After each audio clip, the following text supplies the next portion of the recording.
Welcome back, it's me, Lou. I'm here for another action figure unboxing and review, and today from Mattel, in their DC Multiverse line, we are featuring the Legends of Tomorrow, the Atom, straight from the CW line of television shows.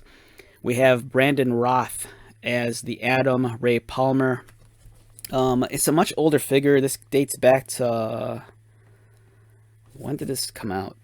2016. So you're looking at an action figure that's 6 years old. Beautiful looking figure. The likeness to actor Brandon Routh is kind of questionable. You know, it doesn't look spot on like him, but I think it's decent enough. It's beautiful that you get a shrunk down version of the Atom right there. You know, I think that's a really cool accessory, and one that looks like you can easily lose. So just be careful. Very popular character from the CW Arrowverse. A lot of fans were upset when he kind of had to like exit the show, but he was met with much celebration when the character kind of returned.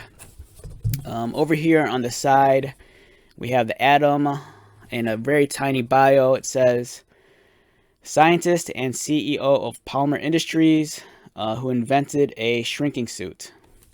That's pretty much it. And over here we have all the figures needed to build the Rookie, aka Jim Gordon as Batman. We have Batman, Reaper, Duke Thomas, the Signal, Dark Knight, and we have the Atom. So you needed 5 figures to build up this guy here. Or... oh, this is Duke Thomas as We Are Robin. I stand corrected. I remember that's I think a mini series from way back when. I think this was prior to him becoming the Signal.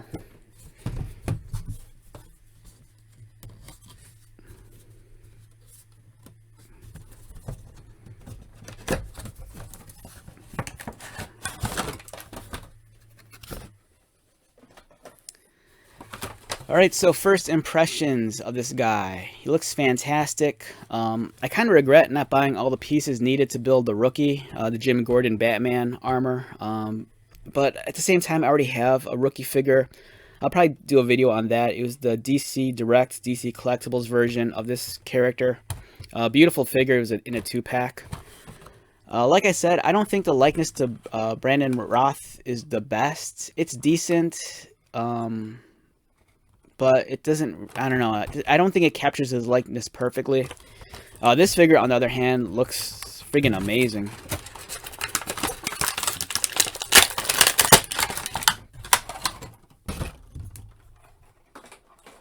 Alright, so we have Ray Palmer, the Atom. Let's take a look at him up close. Wonderfully sculpted armor. It looks like it just kind of leapt off of the television screen. A lot of hard edges, really clean, a lot of high definition.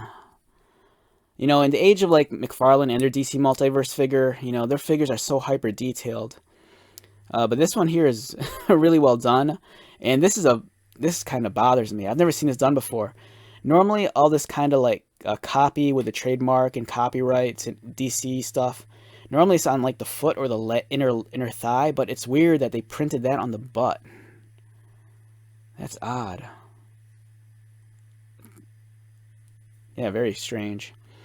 Lovely looking figure though, nonetheless. The details are amazing. I really miss the Mattel era of DC figures. I love the McFarlane stuff, but there's something about the Mattel figures that just felt really special. So in terms of his articulation, the Atom's head rotates left and right. Does he look down? No. Does he look up? No. Arms rotate. They go outward, so only so far because the shoulder piece here collides up there. Bicep cut. It's cut right below that little band, so it's very clean and kind of disguised. Single pinned elbow right there. It doesn't allow for it doesn't allow for that much motion to begin with. You know, that's as far as it'll go. It's kind of very limited. Articulated wrists, swivel at the waist, legs kick up. It kind of has an antiquated T-bar at the hip, so it goes outward like that. there's a cut mid-thigh, not upper thigh, right above the knee. A single pinned knee, and it's kind of limited in the articulation also. You're not getting a whole lot of range of motion with that. Articulated ankles, and again, the articulation is very limited by the body armor. So as beautiful as this figure is, it's kind of disappointing that you can't really get him in a lot of solid looking poses. It's just very restricted by the body armor. Let's take a look at the accessories real quick. So you get this pint-sized version of the Atom when he shrinks down. This is kind of cool. It's really small. You don't want to lose this. And let's take a look at the Brandon Routh head. There's Brandon Routh. And let's swap this. See how easy it is to swap it on or off. Alright. Came out alright. Let's see if this thing will... Wow, that's a really small socket. I'm not sure if this is going to be easy. Yes, it's really... I don't want to force it in. It's a very thin peg. I might have to heat the head up first. But this will give you an idea of what it'll look like, you know, with it on. So, it's a great figure. I mean, despite the fact that the articulation kind of sucks, I think it's a beautiful display piece, especially if you're into like the CW and the Arrowverse line of shows, or if you're just a fan of Legends of Tomorrow. So overall, beautiful figure. On a scale of 1 to 10, visually, you know, I say this all the time, he's perfect. He looks like what he should look like. So I'd easily give this guy a 10 visually, but the articulation just really, really hurts it.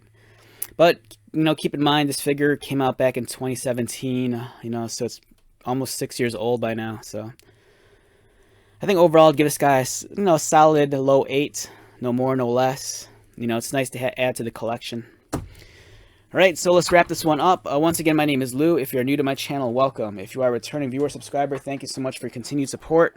I greatly appreciate it. So until the next video, be safe, take care of yourself, buy lots of toys, and most importantly, be happy.